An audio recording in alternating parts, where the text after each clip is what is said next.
Hi friends, நம்ம இன்னைக்கு கேரளா இனிப்பு ஆப்பம் செய்ய போறோம். வாங்க வீடியோக்குள்ள போலாம். இடிக்கி வச்ச தேங்காவை மிக்சியில போட்டுக்கிறோம்.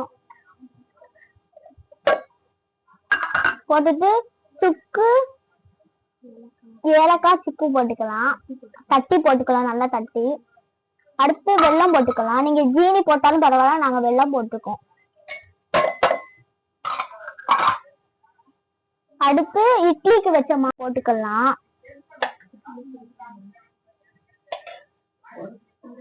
மிக்சியில போட்டு நல்லா அரைச்சுக்கலாம். சோடா உப்பு போட்டுக்கலாம். மிக்சியில அரைக்க நம்ம இதை போட்டு நல்லா அரைச்சு வச்சுட்டோம். இட்லி சட்டியில 2 கப்பு தண்ணி ஊற்றிக்கலாம். அடுத்து அடுப்பு ஆன் பண்ணி வச்சுக்கலாம். அப்புறம் இட்லி சட்டியில வைப்போம்ல, அதை வச்சு சட்டியை மேல இதுல வச்சு இட்லி சட்டி வைக்கிறத மேல எடுத்து வச்சுக்கலாம். அதுக்குள்ள வச்சுக்கலாம்.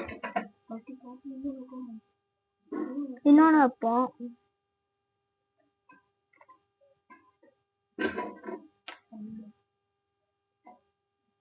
வச்சானே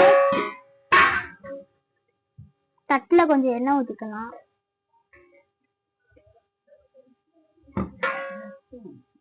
அப்படியே தட்டை நல்லா சுத்திக்கலாம். ஃபுல்லா நல்லா சுத்திக்கலாம். தட்டை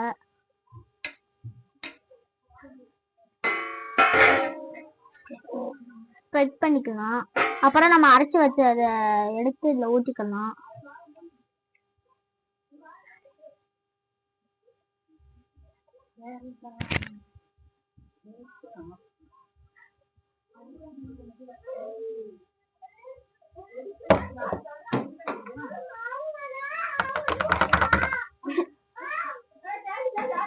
அப்புறம் அந்த தட்டை தூக்கி அதுல வச்சுக்கலாம். வச்சு மூடி போட்டு மூடி வச்சுக்கலாம். வேகும் போதே முந்திரி பருப்பை போட்டுட்டு அடுத்து எடுத்து பாருங்க, நல்லா வெந்திருக்கும். இதான் கேரளா இனிப்பு ஆப்பம் ரெடி. நீங்களும் உங்க கூட வந்து சாப்பிடுங்க. லைக் பண்ணுங்க, ஷேர் பண்ணுங்க, சப்ஸ்கிரைப் பண்ணுங்க, கமெண்ட்ல பெல் பட்டன் அமுக்கிடுங்க.